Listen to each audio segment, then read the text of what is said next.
Every time, 8 o'clock on Friday night. Yeah.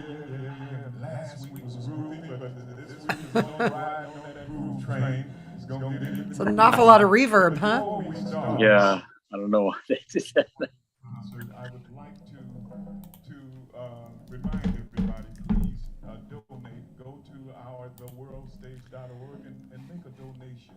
Also, we need you to subscribe to our YouTube page and follow us on Facebook. So without further ado, I would like to introduce you to Metrolotic. Metrolotic. I'd like to just say thanks so much for the world stage, everybody here involved, White of course, and everyone who's just been so gracious to let us come in and do our thing. And I just want to introduce, we have over here Eric Barber. I can hear the applause. Tony Green right here. I'm Bree Smith. We usually do long extended pieces, but tonight we're just going to give you some little phrases of the elongated pieces because that's all the time we have. So thanks so much.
Wow. I think I'm going to take this moment. Yeah, That was really beautiful. thanks. Yeah. Ladies and gentlemen, this is my guest today, Breeze Smith, percussionist and more.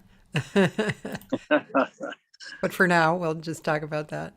Um, and yeah, that was really beautiful. Totally beautiful. I was fascinated with Tony actually. His he was a lot of times when you hear bassists play in a situation like that, they're not quite as I'm not sure how to put it. He's melodic and Hmm. he leads in really beautifully and really makes the music do something. I just Yes. you hear bass players kind of a little bit on the periphery or something, they're Mm. but he was very definite, beautiful player. Yeah, he's one of my favorite bassists. And in fact, with that particular trio, um, that is a trio that Eric, our barber, put together. And this is the second rendition. The earlier one was when he was living in Seattle. And when he moved to LA, he was looking around and he heard Tony and I play together in different configurations. And so he invited us to try this idea out that he has, which is not, it's not that unusual, but it's the idea of using three different time signatures that will eventually come together at Huh. a certain point, depending on what the math is there. But he told us, he told Tony and myself, he said, yeah, he says, I've been watching you guys and I'm going to steal you. I'm stealing you for this trio. And I'm glad he did. It was such a great learning experience. That's something that I now carry around in my tool belt, these ideas of the possibilities, of breaking down patterns, placing a different time signature within something that's already started, but it can actually function. And that's it's been a really great experience. He just recently moved to Boston, so that band is no longer. But the education from that band, the experience was wonderful. It's really great. That's pretty cool. Why did he move to Boston? Oh, was given a tenured position at a private school, so he'll be teaching there. It's perfect for him and his family now. But darn, I miss the guy. Yeah. Um, yeah, we were talking a little bit last time we talked about where to play, right? Like in Yeah. LA. I mean, especially for something like this, are there a number of places? Because, I mean, we talked about that new place, which I keep writing down in my book. I want to go and check it out. But are there places actually to play? I mean, the world stage, obviously. Well, I've been because for me, it's always improvisation. It's very seldom that I'm hired to work with somebody with charts, unless they're like graphic charts, which that's something I've been working on myself.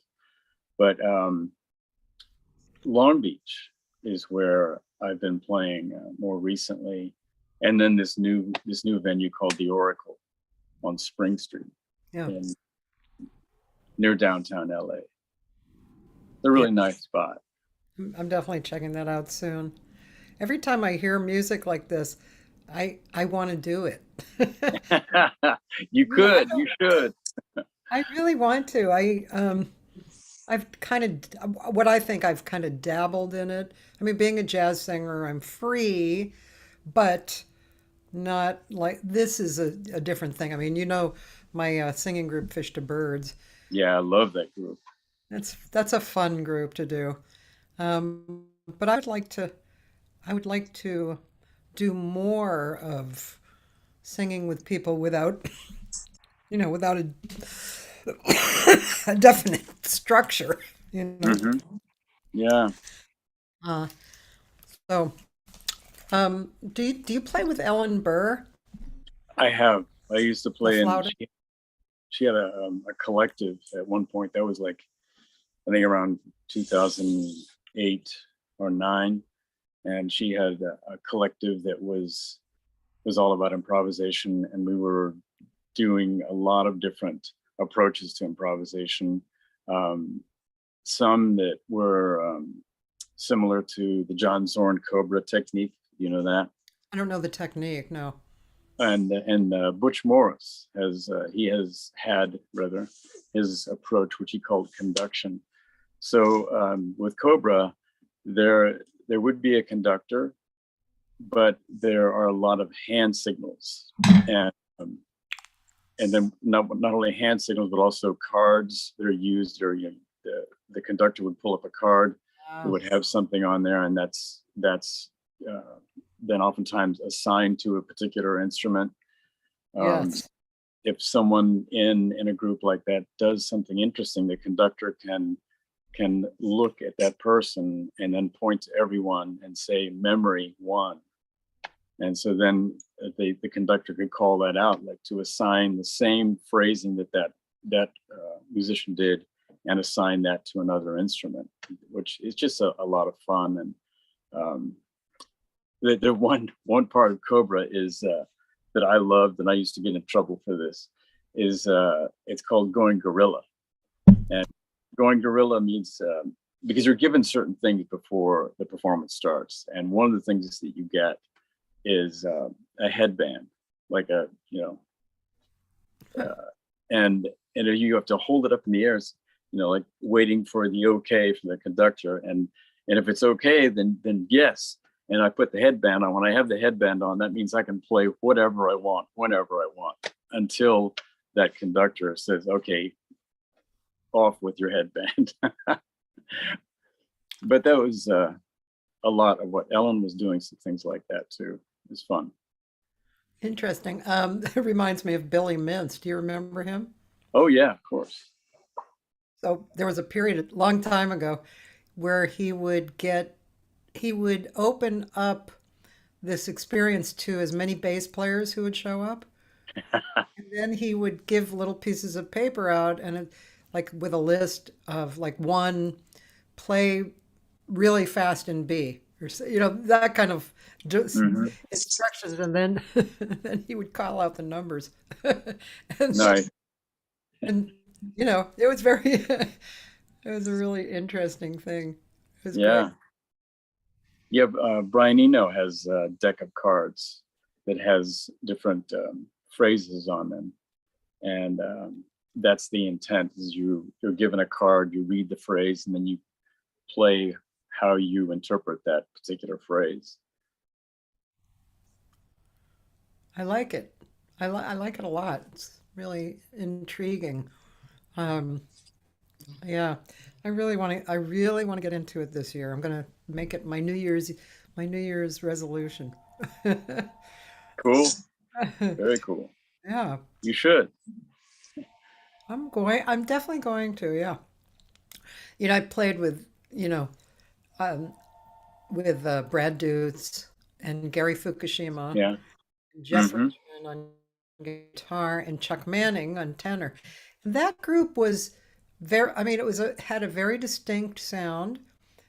We played charts, but there was a lot of space and kind of sensations, and it was really, I really liked that group a lot. And anytime I got it together, it sounded like that. And at the end there, like before Brad moved and before COVID, we were starting to enter into, like, I was doing some spoken word, and then Nice. into improvisation, and I really enjoyed that a lot. Actually, Yeah. lately on my gigs, I am doing spoken word, which is fun. Cool. And it's interesting because some of the musicians I play with, I don't think they're used to doing improvisational things like you do. Um, and so when I think it's like, oh, what, you know, Oh, I know. Yeah, I've been in the room in those situations. What yeah. do you want me to do? I kind of located that right away, and I said, okay, just play it like in a key. and Yeah. that makes them at least feel like there's there's something to hold on to. They don't have to like just imagine something. So anyway, it's fun. It's really a good. It's great. It's great on so many levels. Yeah, I was so grateful to do the opening piece for Just Jazz for Leroy Downs Day with Yeah. Kamau. It's the first time no, it was the second time I worked with Kamau. Kamau Daoud, if everyone out there is, if you're not familiar with who he is, you need to know who he is. Absolutely. What an amazing soul. And it was so beautiful that day because that was, I think that was the second time I've played with Jeff Littleton on Upright. Yeah. And it was the very first time that I worked with Teodros Avery.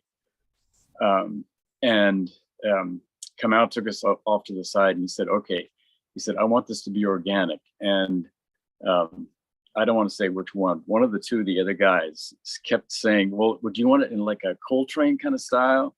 And he says, I want it to be organic. And he said, okay, but should we have a key center? And he said, I want it to be organic. And so finally, when we came up and did the sound check, before we went on, this person went over came in a huddle again with the four of us. And he said, shouldn't there be a key center? And Kamau said, yeah, play it in the key of J. I'll find it. But that was a magical day. I really was grateful to be able to do that. I loved that opening. That was just yeah, it was really good. Really, really good. Thanks. Yeah. You were on last week when I was interviewing Christopher Garcia, right? Yeah, I He's a was. great man. And I don't know if you heard this particular part, but he was talking about his teacher at Cal Arts, whose name John is Bergamo. yeah, and he, I guess Christopher was like working on time, right? Right. Yeah, in the practice room, and John, like first John said, "Come with me," and then he put on all these different metronomes that were the same brand, and they were all slightly different. And he said, "So first of all, it's not you." Trying to match these metronomes. It's not you. And then he brought him into the lobby. Did you hear this part? Yeah. That was so cool. He brought him into the lobby and he had him look around, tell him what was happening. And then he kind of focused him in on people walking and Yeah. how everybody had their own rhythm. Hmm. And I just thought I loved that. That Yeah. just felt so right, and talking about like this project that you're doing and what you've learned and and the growing of it. That reminds me of that too. It's like you don't have to match, you don't have to match like this with somebody else. You can match like this. There's Hmm. all these different ways to match. Yeah. Counter. Yeah. Yeah. It's a wonderful thing. Yeah. Our rehearsals for that group was always fun because we would start off just as little exercises and we would just go around and we trade numbers. Yeah. So we'd do like 9-7-5 and then move it around. So next I would be playing in 9 and then so on. I like that. And we would just bounce that around. And it was a great warm up, before we would really get into our full rehearsals. I like that. Yeah. Sometimes when fish to birds, I mean, we don't exactly rehearse, because we're improvising, but we get together and well, in the past, this whole COVID thing kind of screwed us up. But when we got together, we would work on certain things that were really challenging, like for instance, there was one thing, and there's like 6 or 7 of us.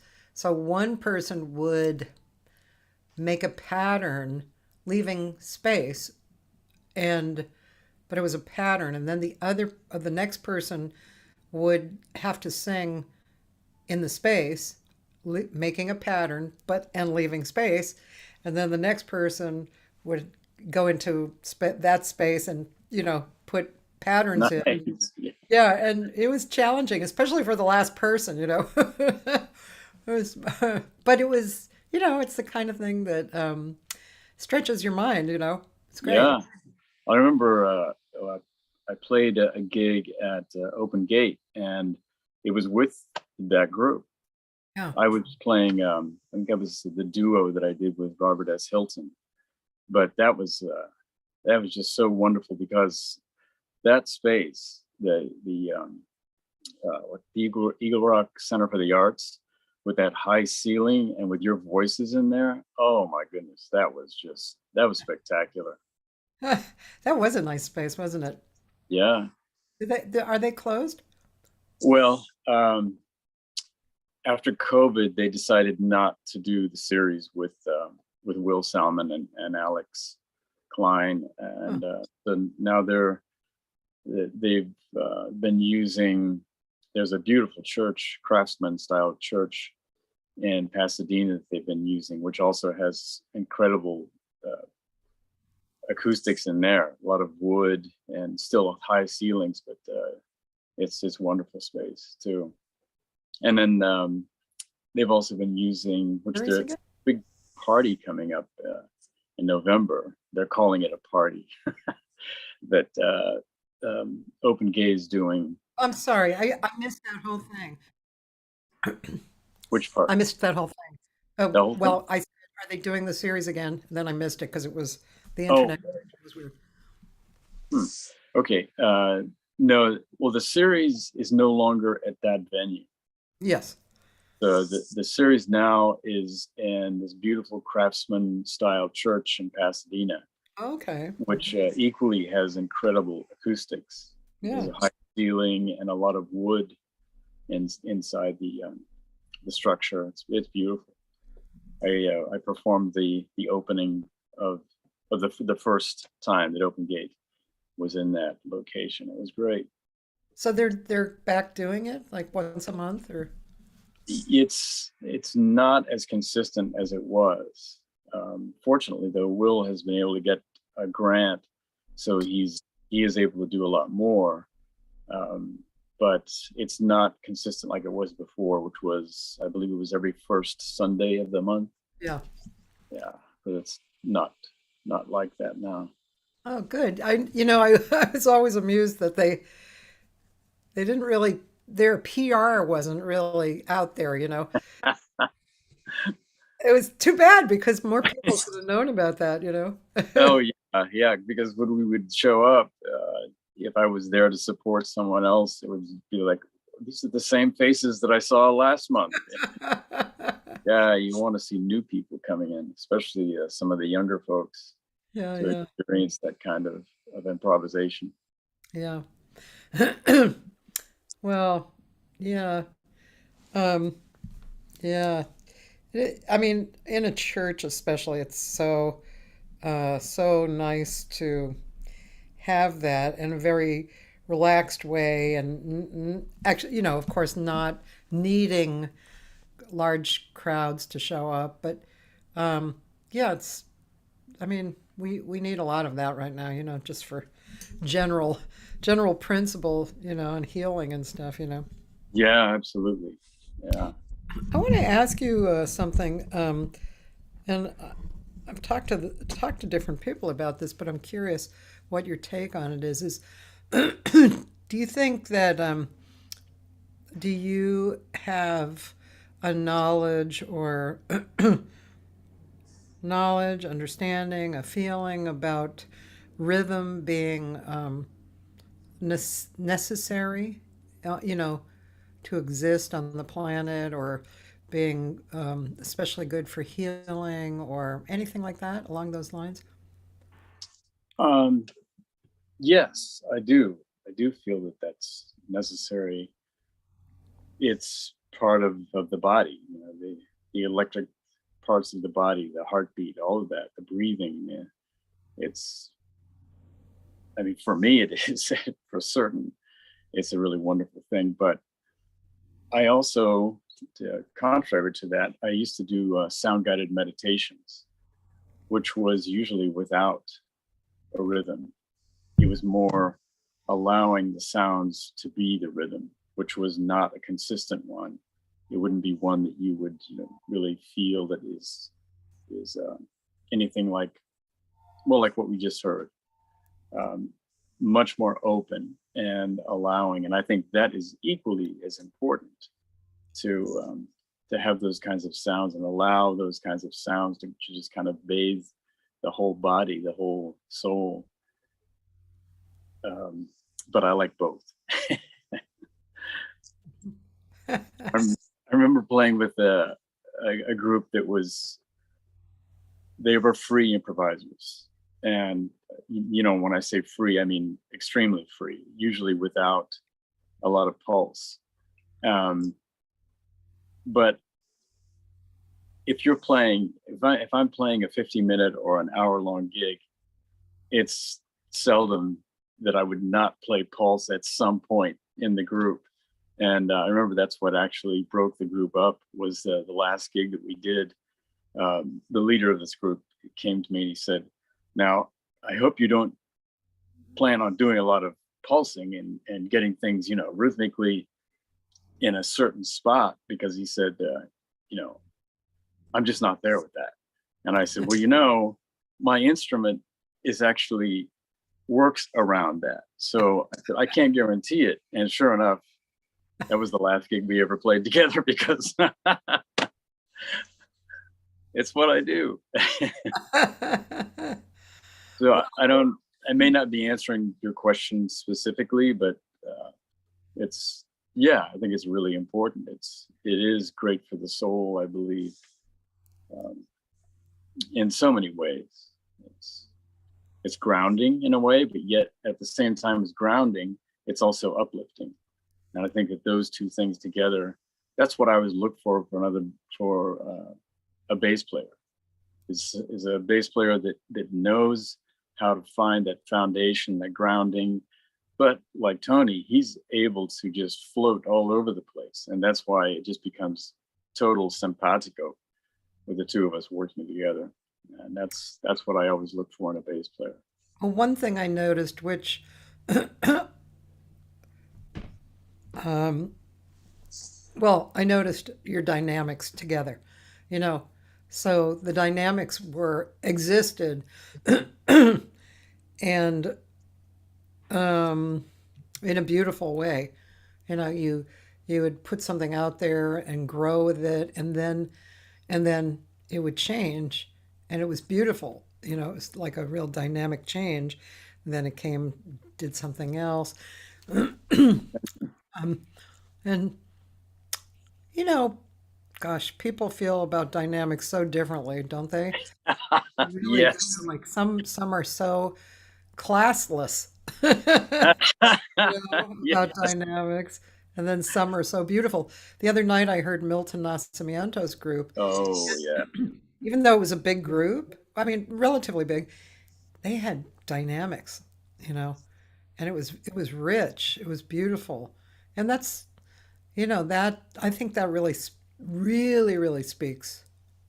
Oh, yes. And that I also feel is the importance of being able to really truly listen, is where that's how I was able to develop the dynamics that I like to work with today, is to really hear what's going on, and not only hearing what's going on with the musicians, but like we were saying earlier, the particular room. I know a lot of drummers that did not like to perform at the Eagle Rock Center for the Arts because they couldn't dial back their volume level. But I felt the exact opposite. That I liked it because I was able to play at a whisper and be heard. And that's such a wonderful thing. Yeah, Milton. Oh yeah, that had to be wonderful. Amazing man. Yeah, it was really quite beautiful. Yeah. You also do other things, like you're an artist, correct? Yes. And in fact, that's, as I was coming up as a kid, both of those were important to me. And I remember that when I was first around and looking around and listening to things as a kid. And we did not have a television for a few years.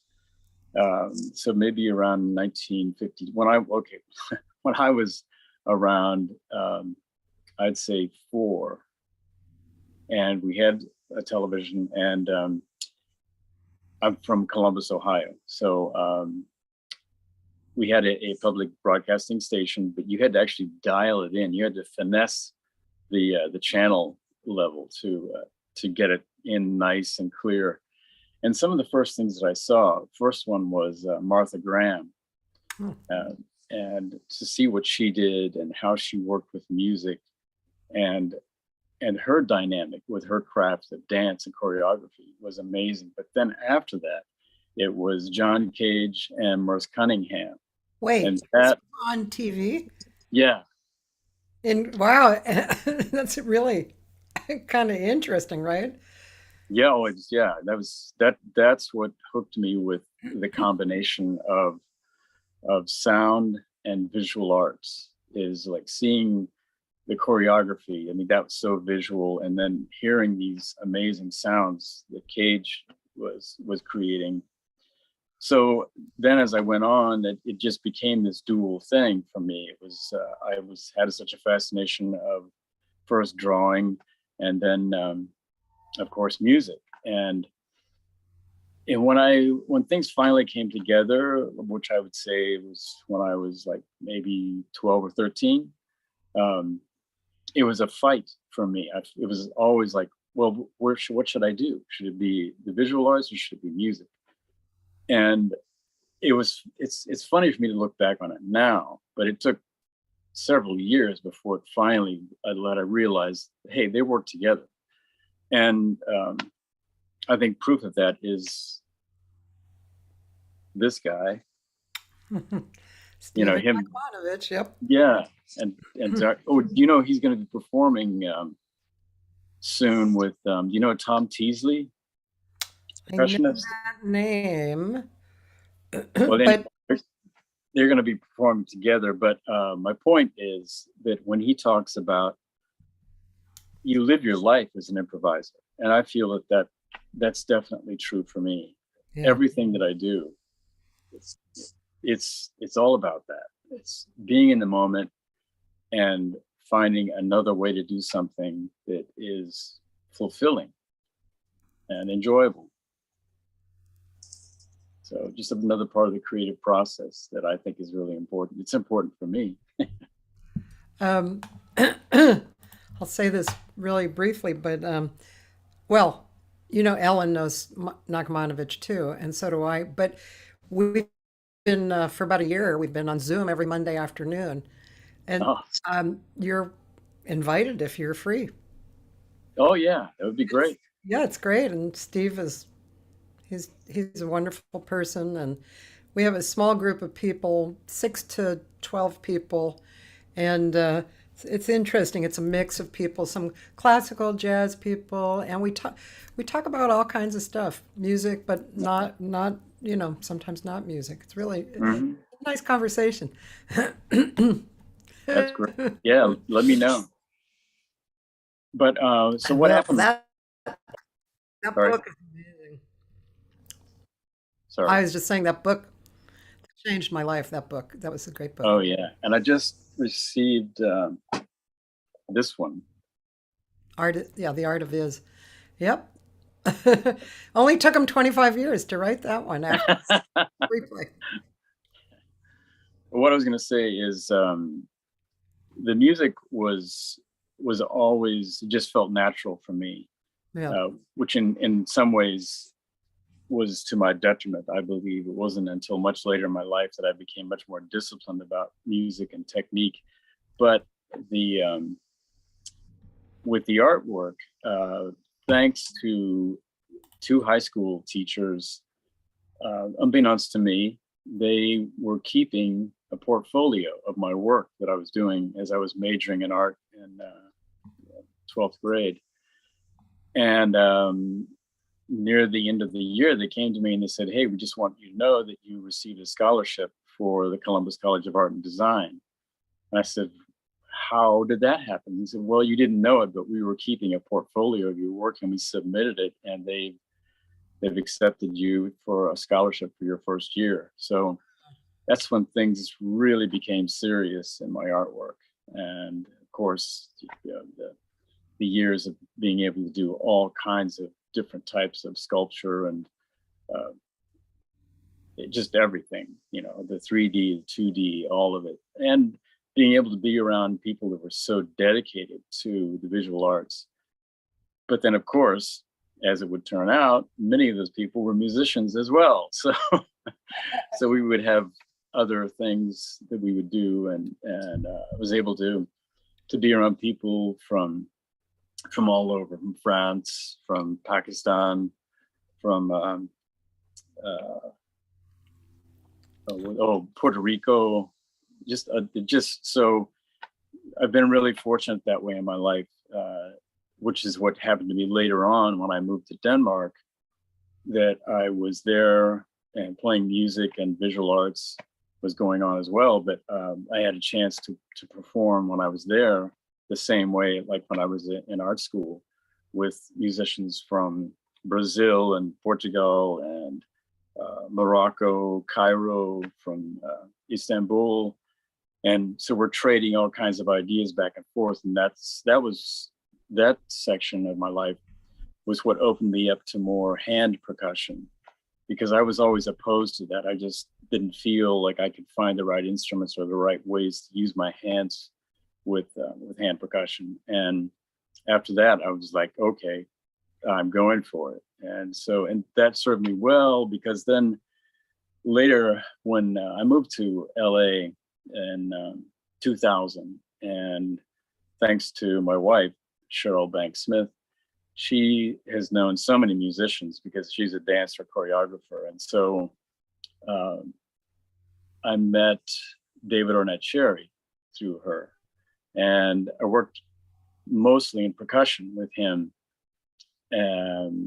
And I used a lot of my own instruments because I've been making instruments also out of wood. And I'm a metal worker, a woodworker, and improvising in both of those as well, to build instruments that were fitting sounds that I heard in my head when I was a little kid, that I could never find the instrument that would actually create those sounds.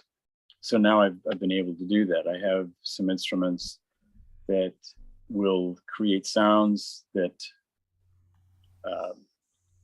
very different, all one of a kind. Wow, very, very interesting background there. I was going to show your site, let's see, and some of your work. Okay, yeah. And I'm assuming, yeah. Oh, nice. Yeah, these are all paintings that I've done over the last, I'd say a year or so. Oh, I love this one. Multimedia. Yeah. Oh, beautiful. Yeah, that particular one right there, it's I call it the dragon. And I used the mesh bags that you get avocados or different fruits that they come in, and actually they come in 5 different colors, and I keep those, and I incorporated those some of those mesh bags into that particular piece. Beautiful sense of space and balance. For me, it's like, and people have said this to me, that it's like seeing music. And people have said that some of the things that I do are similar to the way that I play. Interesting. Yeah. It's beautiful stuff. Do you actively sell your paintings? Yes. However, there are some, that one in particular is one that I really would rather keep the original, and I'm still searching for someone that can really create some high quality, museum quality prints I'd rather sell the prints rather than the actual work itself. Now, being multimedia, how do you make prints of multimedia? Just a very fine photograph will do it. But it's not everyone that has the capability to really bring out all the details. And especially with a lot of these works that you're seeing, they're textured. They're Yeah. use sometimes rice paper, bits that I find in on our home here, like leaves and small twigs and there, this one coming up, that one right there, Yeah. that one that I think I call that new moon. That's actually dirt, and I've taken the dirt and I've ground it up, and then I used a gesso to for the base, so that I could have all that texture on there, so it won't fall off. It's completely solid on there, but it's extremely textured. And doing these kinds of paintings has me thinking that I would like to do a series of work that is meant for humans without sight, so that they can have a chance to experience it by touching, that it's meant to be touched, to feel it. And I guess sort of like a braille, shall we say. Yeah. Really great stuff. Thank you. And then you also have sculptings. Yeah, I was in the late 90s when I was working in metal. I did several pieces, and I performed at the music conservatory in Columbus, Ohio, at Capital University. And from that performance, I received 3 commissions to do different sound object arts. Oh, no, there you go. That one, the one on the left, that's the one that David loved, that piece, and that's what kind of landed me the gig. My zebra breeze, I call it, and I played that with mallets and violin bows.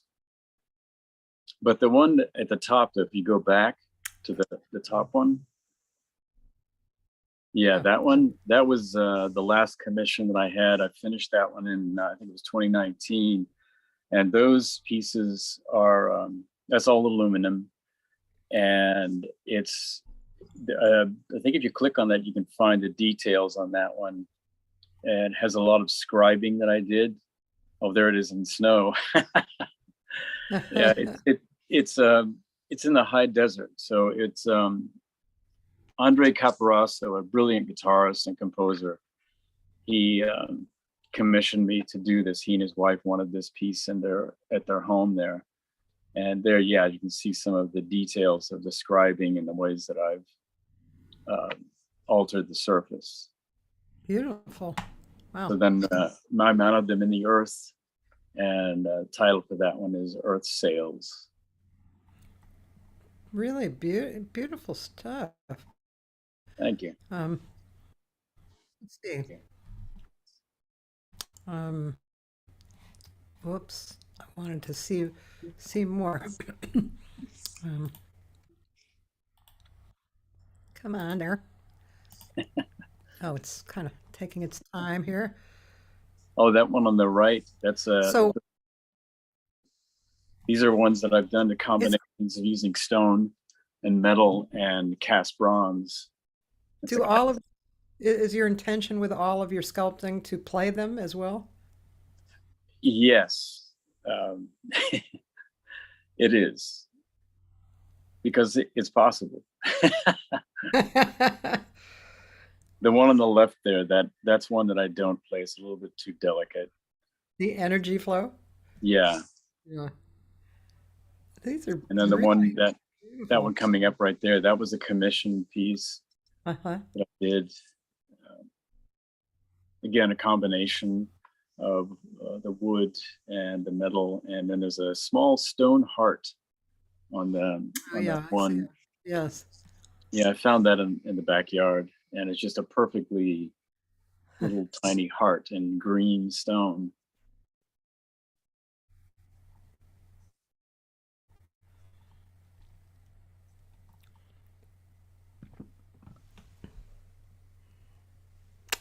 Cool.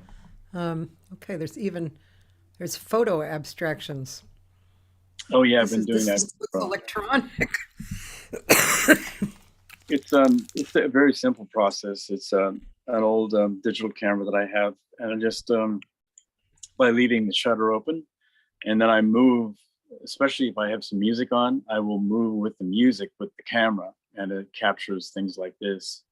And then I'll go back in and find ways of enhancing it, with some of the photo.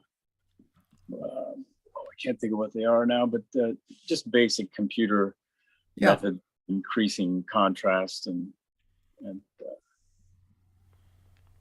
lightening and darkening, opening shadows, that sort of thing. Yeah. Very nice. Oh wow. Yeah. Huh. Cool. Yes, I've been doing some work for. Very, very, very. Right. Sorry, that's the last part. Sorry. What did you say? Oh, I was saying that I've been doing some artwork for musicians for promotion, e-flyers, but also CD covers as well. And that was something that I wanted to do from way back, is to make sure that I could create artwork that would be fitting for the music that is being created.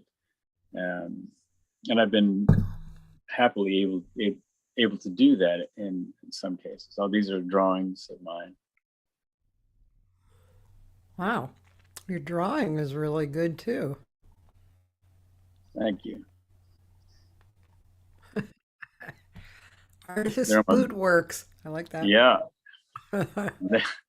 Never leave a felt tip marker in the hands of an artist if you have stains on your boot.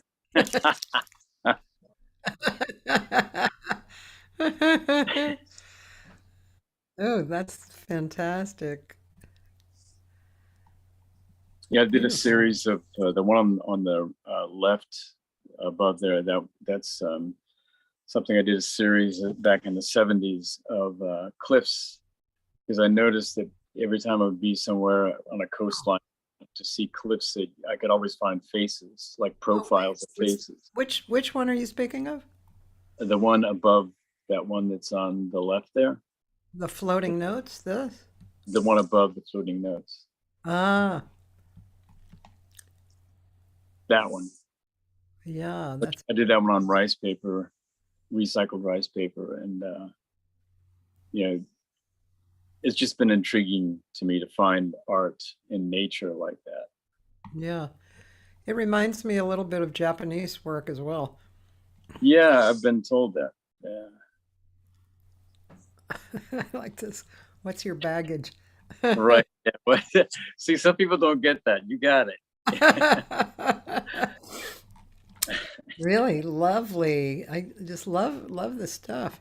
And then you have, well, you have a number of oh, and you have a whole separate area that says photos. Oh, photos of you, like it's like a Yeah. gallery. Okay. And but you have all these different projects as well. Are these obviously we talked about the Metrologic, and are these continuing projects, Cosmic Vibrations? That's with Dwight, right?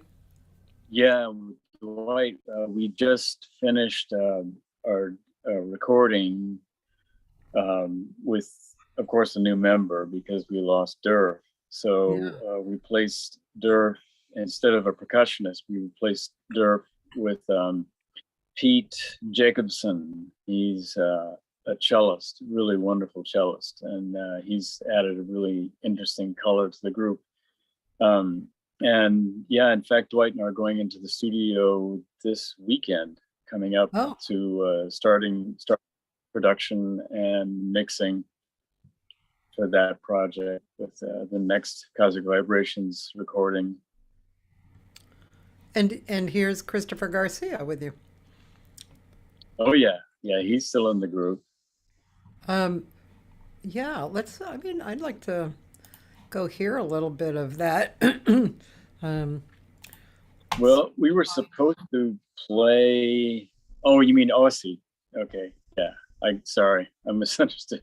oh yeah, there's always it's always good live too, but Yeah.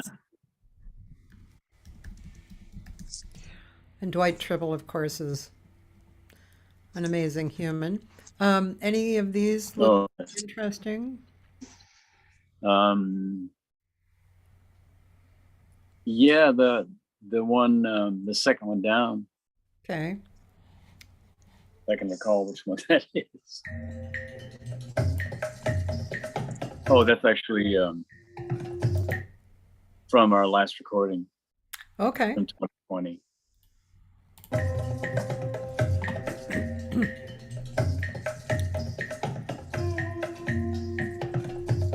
The way that we work with that group is Dwight had a dream about this band, and his dream was finding the players, which he said that came through after the dream, finding the players, that the name of the group would be Cosmic Vibrations, and there would be no rehearsals, and it's all about improvisation.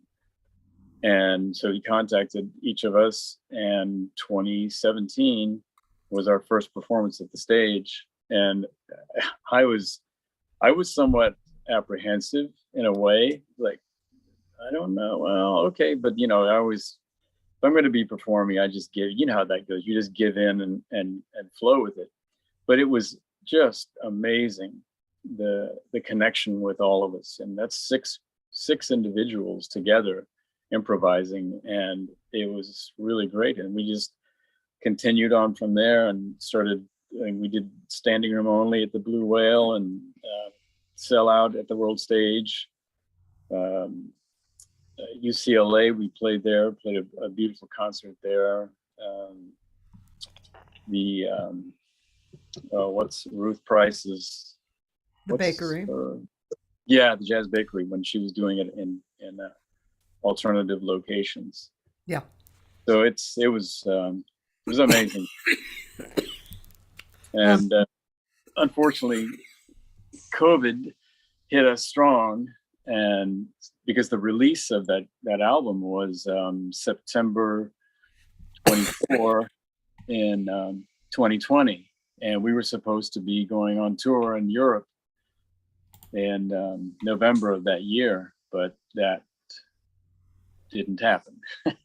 That's too bad. Now this is only a 45-minute clip, a 45-second clip.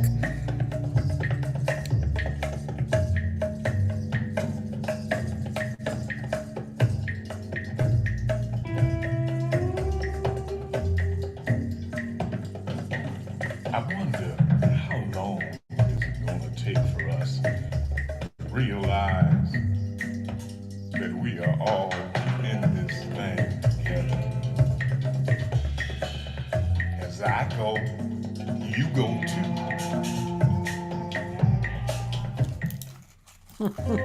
Let's see.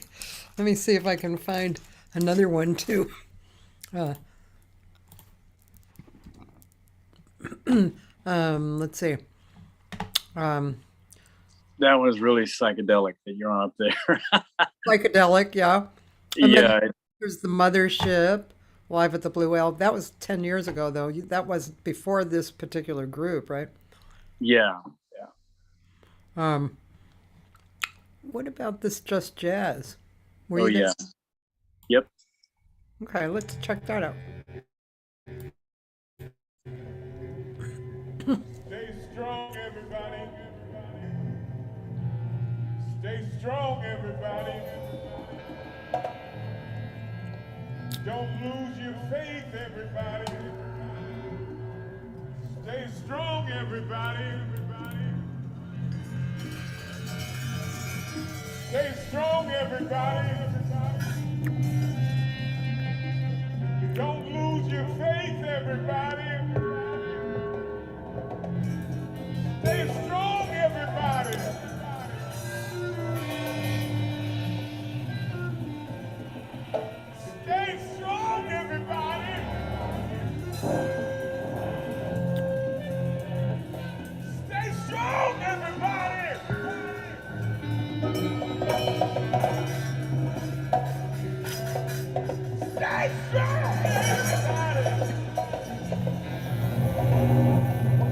Don't lose your faith, everybody. Stay strong, everybody. Stay strong, everybody. Stay strong, everybody.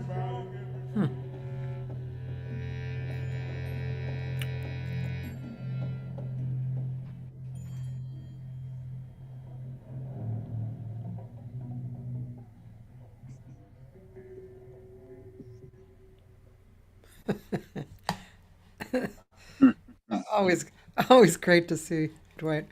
Yeah. Oh, and if I could mention what I was doing in that particular piece Mm-hmm. is something that happened to me when I was like 13. In my first drum set, I was playing, and I had a 22-inch ride cymbal, and something I'd been playing, and something was amiss with my bass drum pedal, and so I stopped, put the sticks down, and as I leaned down to adjust the bass drum pedal, my ear came in contact with the cymbal that I'd been playing, which was still resonating. And so I could hear overtones and undertones above and below that where the cymbal came in contact with my ear like that.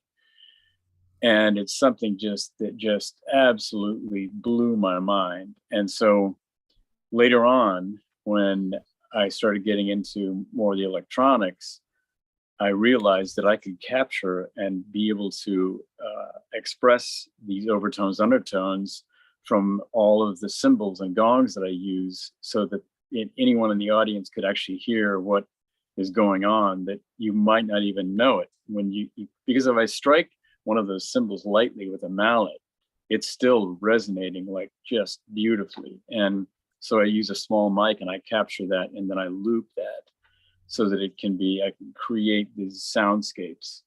And that's actually how I first met Dwight, as I was doing a performance at the Hammer with my wife.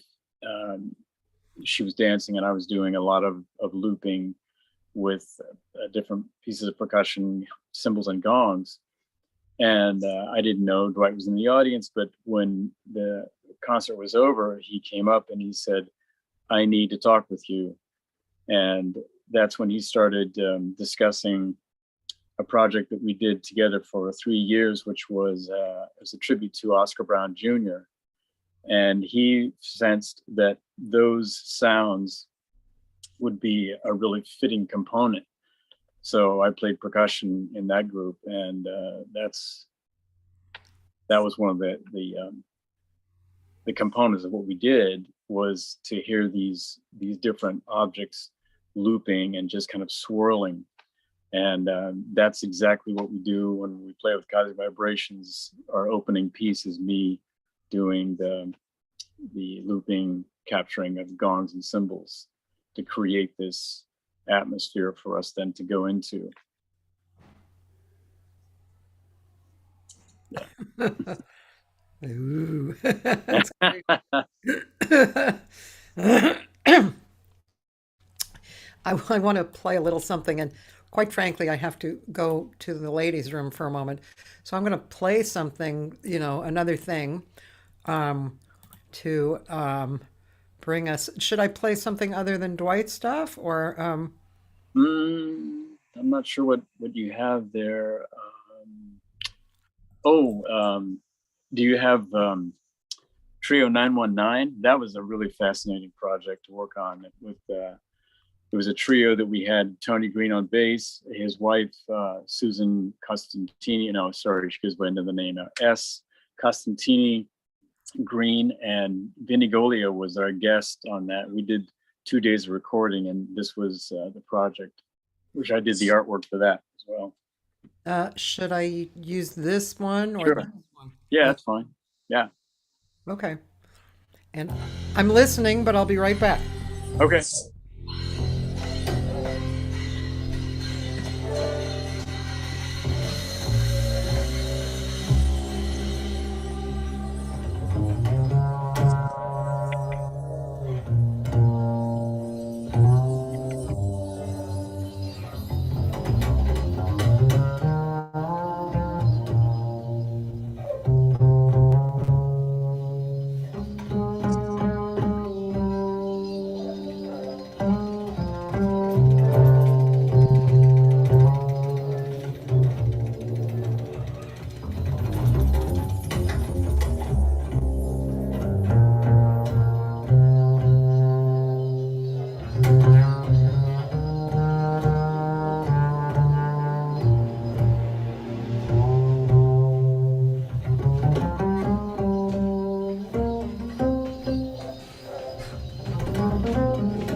This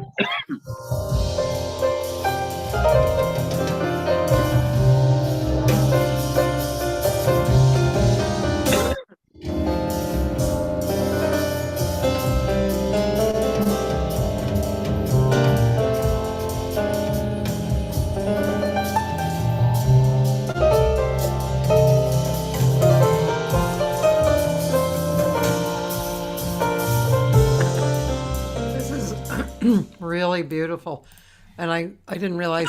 But again, once again, I was going. There's that bass. Is that Tony? Yep. Yeah, boy, he has a beautiful sound. So yeah, I have a question. I mean, I know how I do it as an artist, but I'm curious to know if if this awareness grows over time and you get stronger in it, which is the question is when you're playing with something like this, like an experience like this where everybody's improvising, and I'm not sure how to ask this, but um, it's a question of do I play or do I lay out? And does that get does that get more obvious as you go on through the years? Is that more of a natural expression, or is it sometimes like you're feeling like should I continue or Yeah, it's a good question. Um, yes, I believe that there's something that it's something that has it's grown to a place of comfort, is what I would say. Um, I've learned that it's perfectly okay to stop playing, and sometimes it seems almost necessary to do that. There's a particular group that I'm working with. It's the name of the band is called Moonville, and it's another trio. Haskell Joseph playing guitars, and Daryl Tuiz playing basses, and myself. And in that group, I find that I need to focus on when to stop and to find a way to stop that makes sense musically. And I think I find that that's really an important part of improvising, is to know that as you're working together, excuse me, that it happens yeah, me all the time? that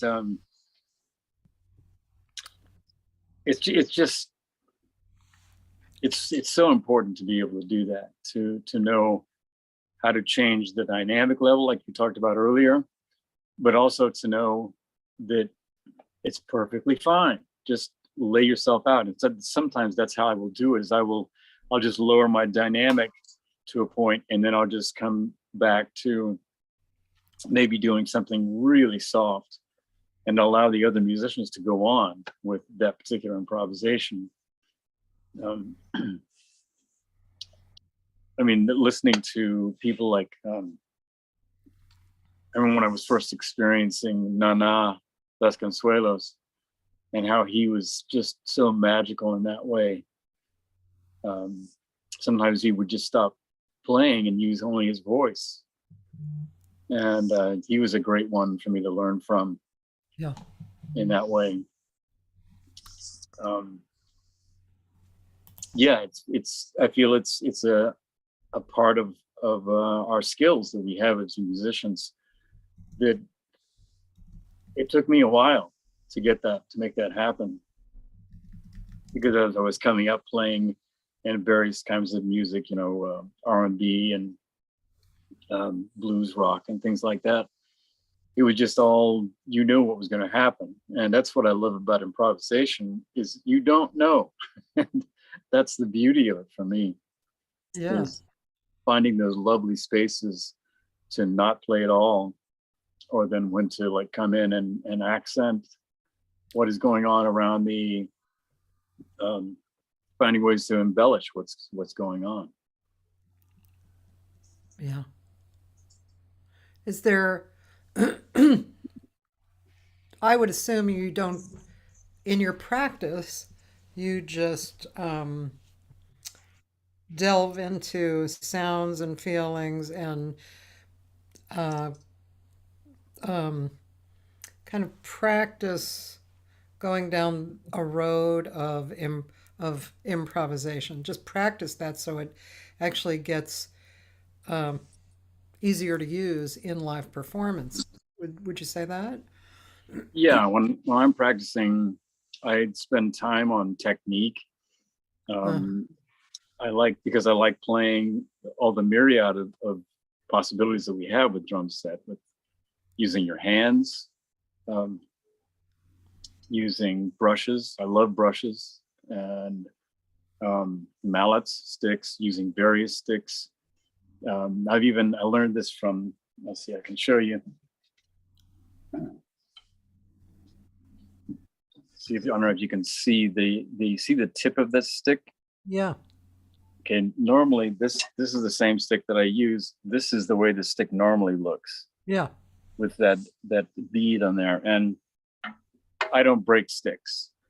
But what happens is that bead gets worn down, and I remember seeing Marvin Smitty Smith at a concert. He was playing with Billy Childs, and he had some sticks that looked similar to this. And I was asking about that. He says, "Oh yeah." He said, "What I do is I just have." He said he doesn't do it himself, but being a woodworker, I'm not afraid. I'm pretty much fearless when it comes to doing alterations on any of my instruments. And so I just started sanding the edge down. And what happens is, and what he told me, he says he's able to really lower the dynamic in his playing. It could be really intense, could be an up-tempo swing, but it's because of having that small area to be using on especially on cymbals, it just brings it into his control. And I believe that too. So I practice with various sticks when I'm practicing. I even use things like this. oh. but I also I will actually practice listening to some music that I've been listening to, and I start off playing with them with headphones, and then I go off in my own space, or because I find that by doing that, it sparks my imagination for improvisation by listening to what somebody else is doing. And oftentimes I'm practicing with music that does not have percussion. It's more melodic based. But I also enjoy, I've been playing marimba, that I really like doing that. That's another one where I can play pulse, but I can also play melodies on that. But there's nothing better than practicing with at least one other human being, to really get the improv juices in the right place. Yeah. Just one other human being. Yeah.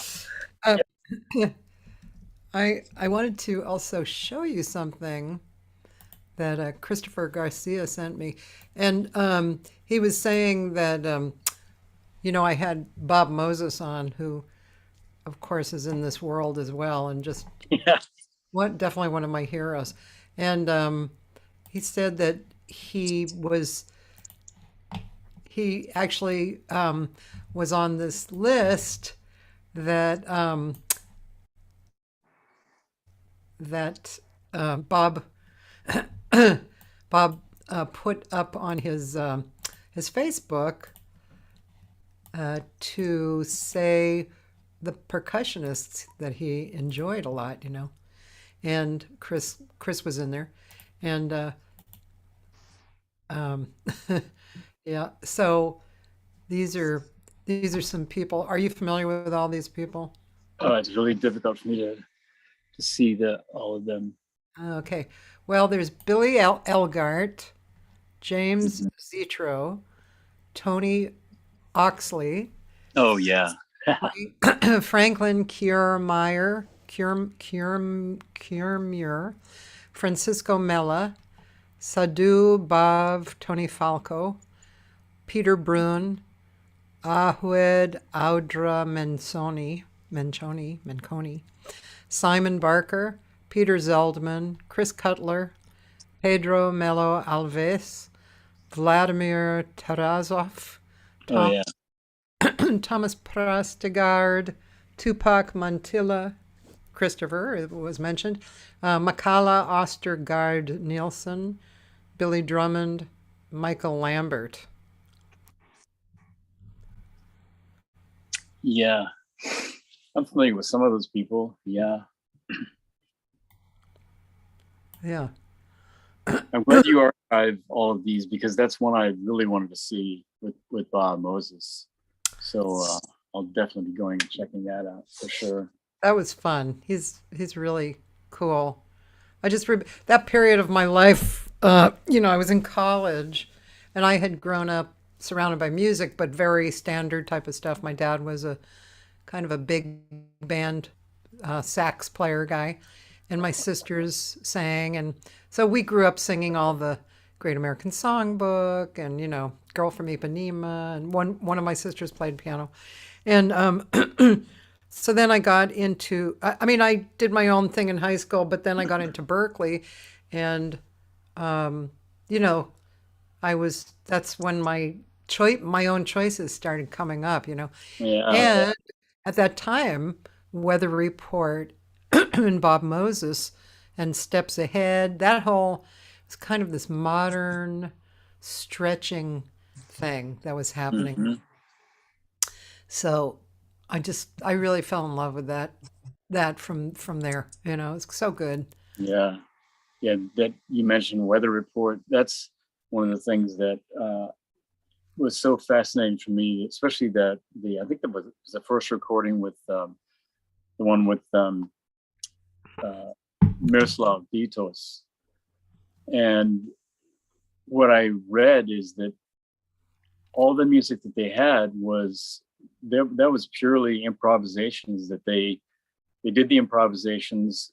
They didn't record those, but they took those improvisations and then they created pieces from their improvisations. I know That too, yeah. many people do that, but I thought that was just brilliant because that particular recording, I think, is that I Sing the Body Electric, maybe. I'm not sure which recording that is, but just beautiful music. Yeah, I heard that also, which is I know it seems pretty obvious, doesn't it? but but because I do these little things I call prayer improv, and so I'll just turn on my little recorder and for about 3 minutes maybe I'll do something and then I'll post it. And several times people have said, "Well, that's a song right there," and I'm like, "Oh yeah, I guess it is." I should write the song from that. Which of course that's what songs are, right? That's what we're doing. Yeah. What somebody said this to me the other day. It was from Nels Klein. It's music you want to hear that you haven't heard yet. Oh yeah, yeah, You're right. yeah. That's right, because he was saying the same thing to Christopher after the interview because he was so interested in that one performance piece that you posted or that actually played during the interview, and Nils was pretty blown away by that. To see that he didn't even know it existed.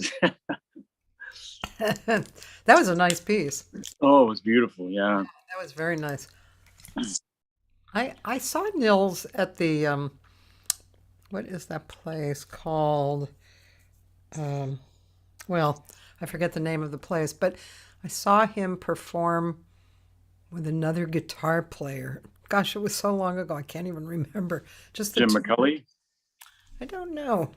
And he used to work with Jim McCulley, and he had a trio with Jim McCulley and Rod Poole.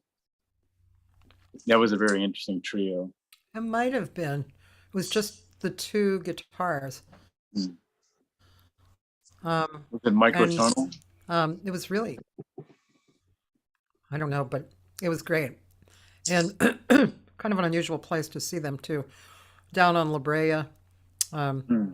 used to used to exist somewhere else. It used to exist across from Cantor's. It's like a famous club that now has kind of an eclectic performers, including comedians, and it's a theater. It's a small theater with kind of a Hmm. side room. Um, anyway, it's an interesting space. But yeah, um, But here's an interesting part of who I am that you might find funny. yeah, And it's when I was a kid growing up in Ohio, um, my parents were the first of their families to leave the farm and to come into the city.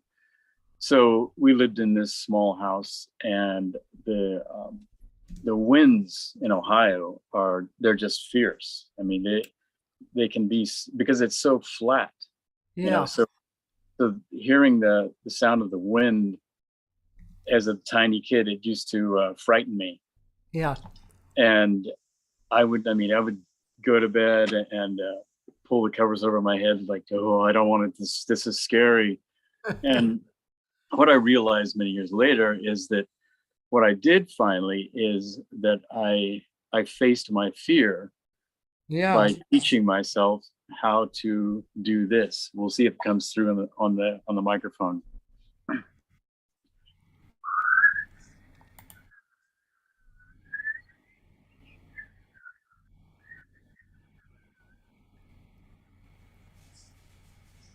Now, what were you doing that here? I just know it's okay. And then I learned years later what I do is it's the same um, movements, the same position of the mouth as doing overtone singing. Like the Tibetans or the Tuvans. It's the same thing, but I'm not using my vocal cords. So I'm just forcing air through, but I'm repositioning my tongue and the opening of my mouth to make those sounds. And you're breathing in or out? Out. I see.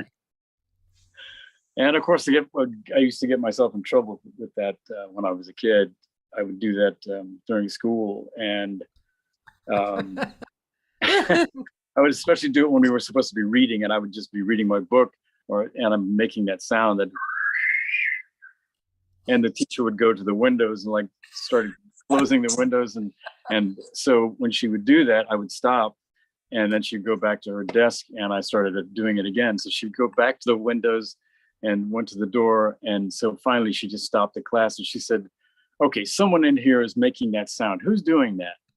And the girl that was sitting next to me busted me out. She said, "He's doing it. He's been doing it all along." So she said, "All right, young man, you go stand in the back of the room." And of course, I went to the back of the room. I started doing it again. And so she finally had to stand in the hallway and wait for the principal to come to talk to me about why I was disrupting the class. Well, that's pretty cool.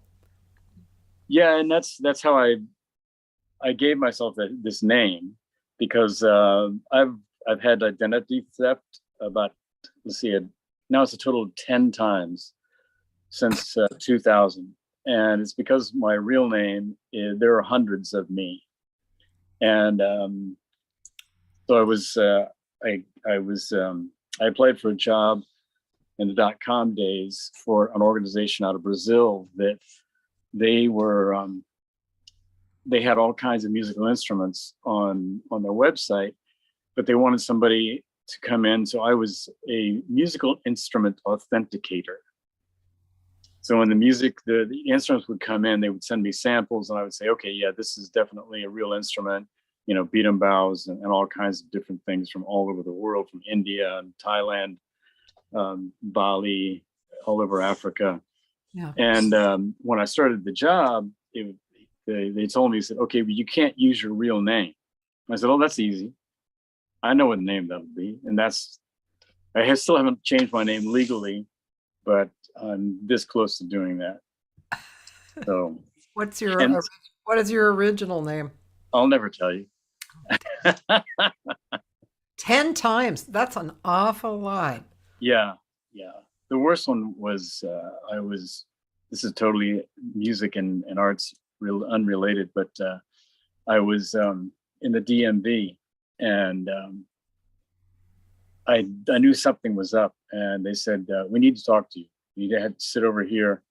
And they said, by law, we could actually have the police come and take you away right now. And I said, why is that? They said, well, because you're wanted for several crimes in New York City. I said, the only time I've been to New York City is when I'm flying out of the country. And so I had to talk with a detective and someone from New York to clear this whole thing. And they asked me different questions. I said, no, that's not me. So yeah, 10 times. So that other person, and I'm Breeze. That's a lot. I just talked to a friend of mine yesterday. I didn't know this. She didn't know it. She went to Atlanta recently for her aunt's funeral. And apparently, right now, Atlanta's having a really difficult time with, especially young people, I guess, working in stores, putting in chips to copy your information. So her whole entire bank account got emptied out, and somebody was traveling in Honduras on her credit cards. And luckily, she was with Bank of America, and they immediately refunded all of her money. Oh, that's excellent. Yeah, they went after the criminals themselves, but I mean, she said it's such a huge problem right now that and she said the governor should be talking about it, It's Yeah. like you cannot use a card, any kind of a card. And I mean, I'm sure they don't want to talk about that, right? Right. Well, Because it hurt Kenny business. Burrell, that's what happened to Kenny Burrell. He lost his entire life savings because of that. And he was not Oh, reimbursed. I didn't know that. Oh. Yeah. Well, I have something that my friend posted at Battery Books. Oh, yeah. We could watch a little of that. Oh, is that found art? Let's see. Oh, yeah. That's with Ellen. Oh,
Yeah, that's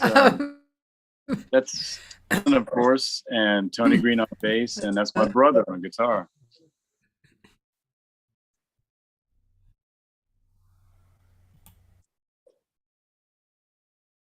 oh,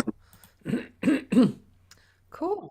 I've learned so much from my brother. He also went to Berkeley, and it was funny coming up because he when I remember him playing, he plays guitar, of course, and I thought, oh man, this kid's never gonna he's not gonna amount to much, his tone, there was no tone, it was just all, yeah, I don't know, man. And when he first came back from Berkeley, and he started playing, and I was like, oh my goodness, I'm gonna have to step up my game to get in touch with this guy. So it was really great for me because I'm 4 years older than he is, but it's almost many times in our lives, it was like the opposite, because I was learning more from him as if he were the bigger brother.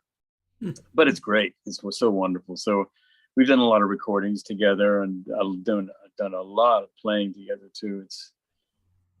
He's just what a wonderful guy. Cool. And he's a professor at the Capital University in their music conservatory. He's retired, but he's working part-time still there, the conservatory. Cool. Now, are you familiar with Tizigi Munoz? No. Okay, so he's Bob Moses's mentor and guru. Okay. And it's really interesting. I wanted to share a little bit because I think you would be fascinated with him. He's very varied. Let's see. I always spell his name wrong. Tizigi. There he is. So he's a very varied individual. He he plays guitar. He plays percussion. He can play incredibly soft and play, louder. It's very interesting. I'll just play a little bit of it just to turn you on to him.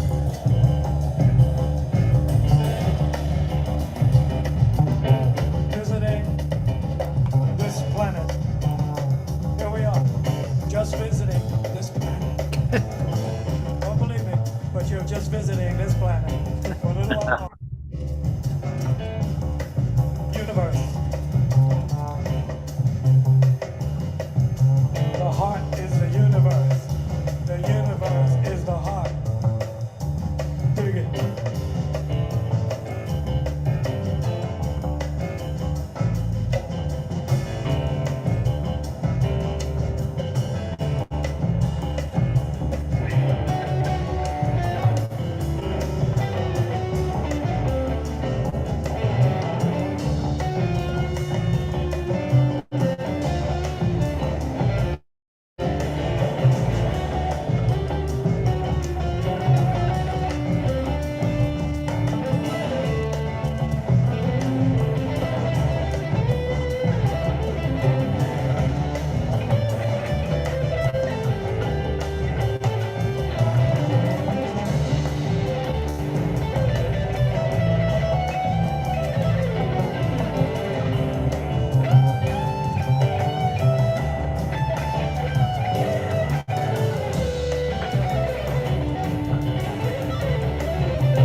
Anyway, I just wanted to introduce you to him. He's very interesting.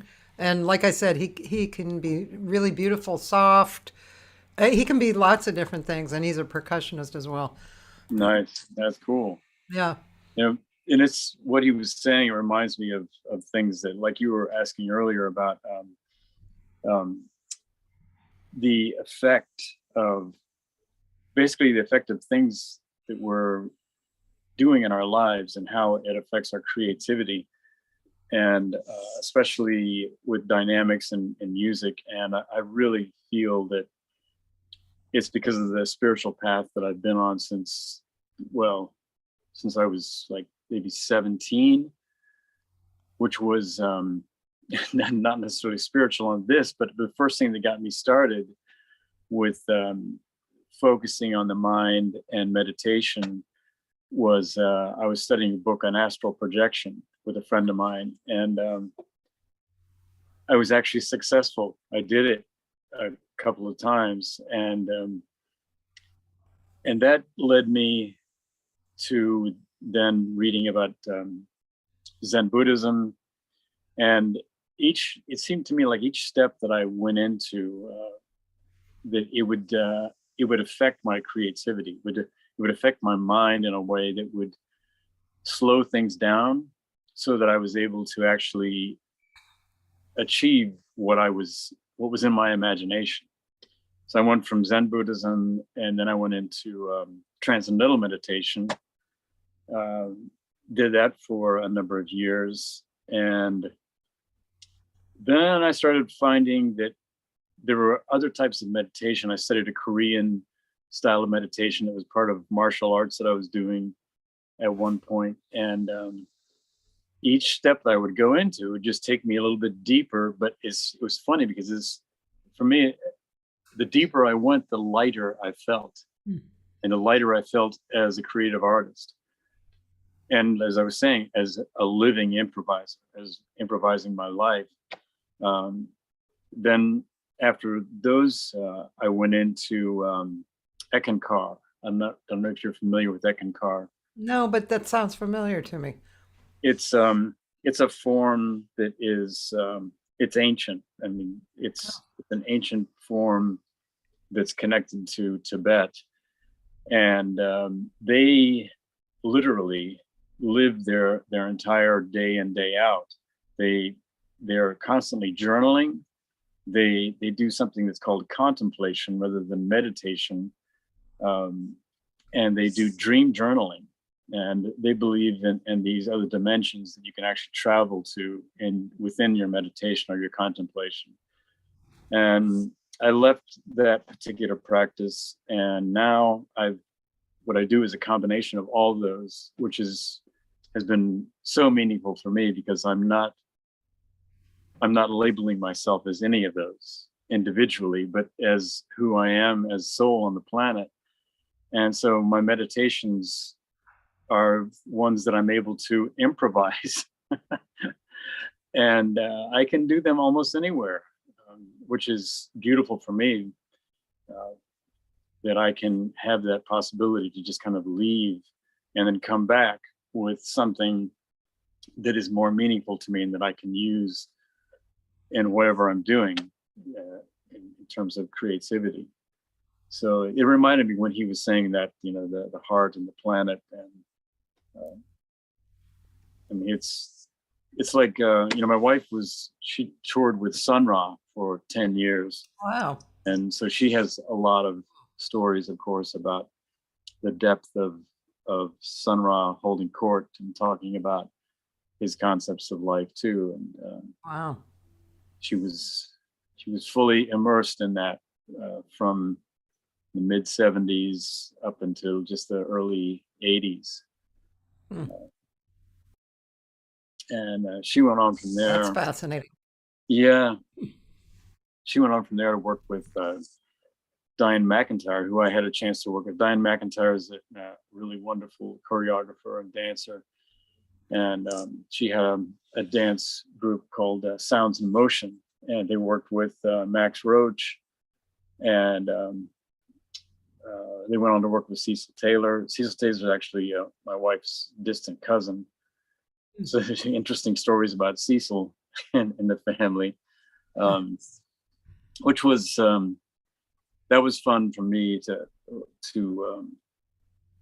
when I worked with Roberto Miranda, and he was talking about working with Cecil, and he said, he said, I had this gig with Cecil, and he said I was kind of like nervous excitement about it, and so I said, well, shouldn't we rehearse?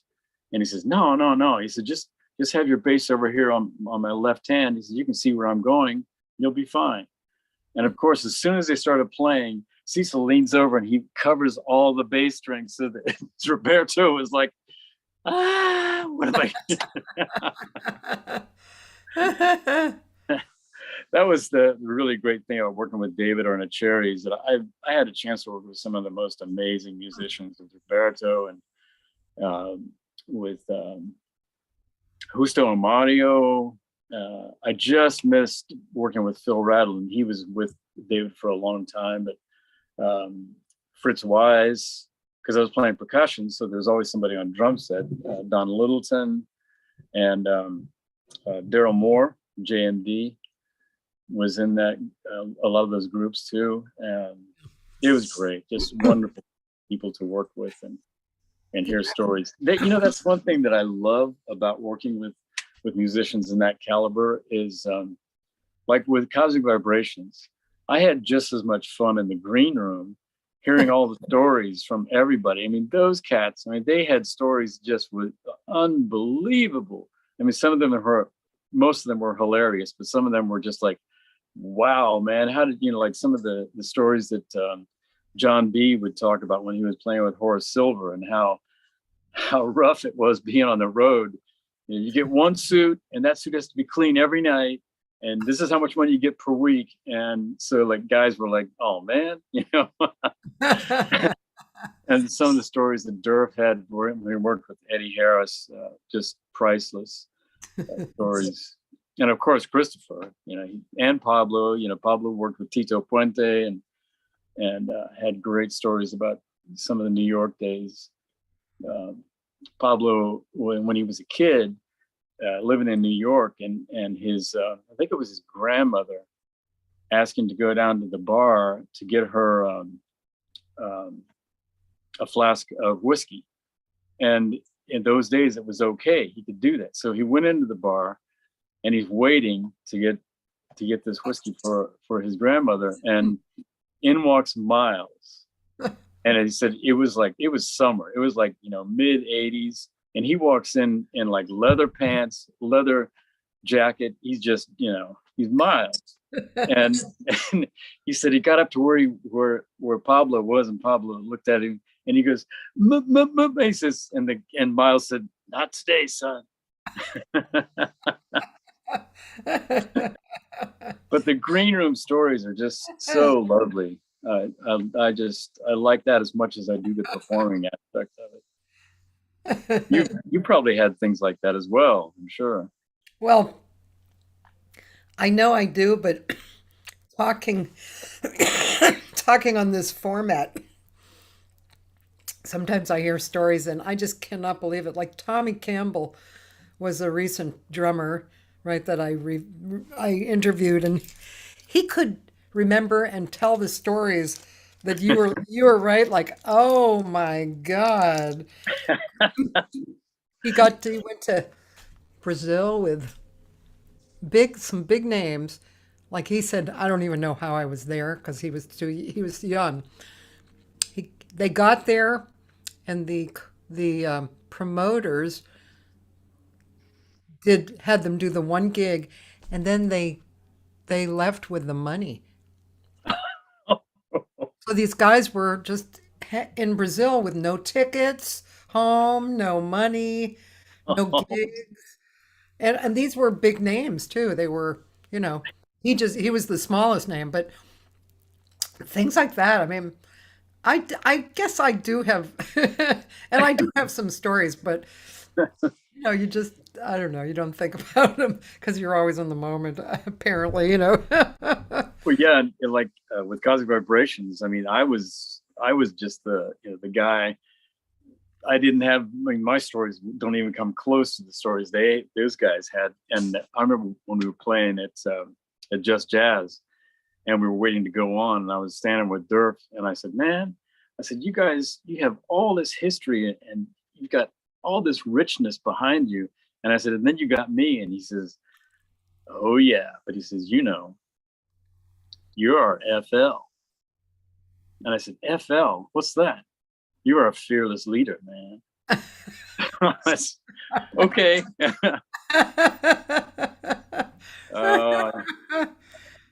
I missed that.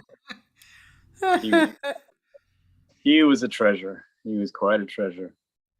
I will say that there was definitely the music that attracted me when I was little, but also the camaraderie. Yes. That attracted me a lot. Oh yes. Yeah. Yeah, and that's what was, as a teenager, that was like the true heartache when a band would break up and be like, whoa, what? No, wait, this is my life, man. But then, those are the knocks you learn at a young age. It's like, no, it's, hey, play with another band or maybe start your own band. I have experienced losses like that though. Like you start to get in. There was a group that I was hanging out with and creating music with in my 20s, I guess, here in LA. And then this one guy decided, no, I'm gonna break it down, and move on. And I was crushed. Oh yeah. So it was so real to me. It was so great and such a, this very good feeling, the music, the people. So sometimes those times, make you like kind of fall off for a year or so, Yeah. So And yeah. struck by the loss of it, But Yeah. I think that's part of why I do a lot of starting things, because because I learned you have to go on if you're going to feel good and do something. You have to, and if nothing's happening, you got to create something. Yeah. I remember I did that recording with Vinny, and then I did another recording with Vinny at his house with Jeff Schwartz was on bass. We did a trio there, that was a beautiful day. You ever been to Vinny's place? No, I don't think I have. Yeah, he has a really nice home up close, almost within walking distance of Cal Arts, Oh, and he has probably one of the most incredible selections of gongs and wow. singing bowls. Mm. And so there was this guy he had this special technique of recording live, and so he said he wanted to record us, and I said, okay, well, we could do it at Vinny's place. And Vinny was cool. He said, yeah, that'd be fine. And so we get there, and we're in that room. That's his living room. He has a grand piano there and gongs all around the walls and singing bowls. And so he just plays like a couple of notes or just like a little phrase, and you could hear it like it's resonating all the gongs and the singing bowls. And this engineer was going out of his mind. He said, oh my God, I can't do this. And I said, believe me, it'll be fine. You'll adjust. It turned out to be an interesting recording. That's on my website. I think it's called, I We'll have labeled to it. ask him to repeat this. Yeah. It's freezing for a long minute. Oh, really? Oh, am I back? You're back Back? now. Okay, so Okay. you're just about telling the story. Oh, so we were in the room, in Vinny's room, Yeah. and he does like a few phrases. I don't know if you heard that part, Yes, and yes. it resonates. And the guy was just freaking out, the engineer, but he found a way, and it's kind of a sweet recording. It's also on my website, but I think I labeled it in Danish, Tuesdays something, which Tuesday, that's Tuesday in Danish. So then what I was going to say is that, so after that, Vinny asked me to play in he had a septet, and I mean, these were Vinny's charts. And I said, Vinny, you know who you're talking to, right? You're going to give me a chart? And he said, trust me. I said, okay. And I was taking, Dan Schnell? Yeah. I was taking his spot. And I'm thinking, okay, first of all, those are some heavy boots to step into and the Dan's place. But then I get there for the rehearsal, and he hands me these charts, and I'm looking at him and I'm saying, dude. And so anyway, we get into the rehearsal, and I'm just struggling to looking at these charts and trying to play along to it. And so Vinny stops the rehearsal, and he said, Breeze, get your head out of the music. And I said, but he said, get your head out. And that was what I had to learn working with him. And similar thing happened to me when I was working with uh, Nicole Mitchell. You know her, No, flautist, no. amazing flautist from Chicago. Um, and she had me. We did a gig, and again, she had her charts. And I mean, both these people write these charts that are just like, yow, man. But we made it. You know, and it was a struggle. Jeff Parker was on guitar, and Sheridan, I can't remember his first name. Great bassist. Anyway, fun gigs, but learning through the whole thing is Yeah. it's fun. Well, you know what? It's been 2 hours. Amazing. I know. It's just a nice hang today. Thank you. Oh, thank you. I really appreciate it. Been very perfect for my mood. I woke up and I just felt really good and mellow this morning, and that continued on with our hang. Thanks. Excellent. So what about doing on with you? Reverse. Someone should be, I mean, we get a little bit from you during the conversation, of course, but I have done one or two because I had friends earlier. yeah. Your number 479. Wow. That was a good year. So they tell me anyway. Well, I look forward to being able to sing with you. That And would be great. yeah, Oh, could I put in a plug? yeah. I'm playing at the World Stage next Friday, and it's with it's under the name of Brent Jennings. Is it not this coming Friday or the following one? The next one, yeah, not this one, the 28th, 28th. Okay.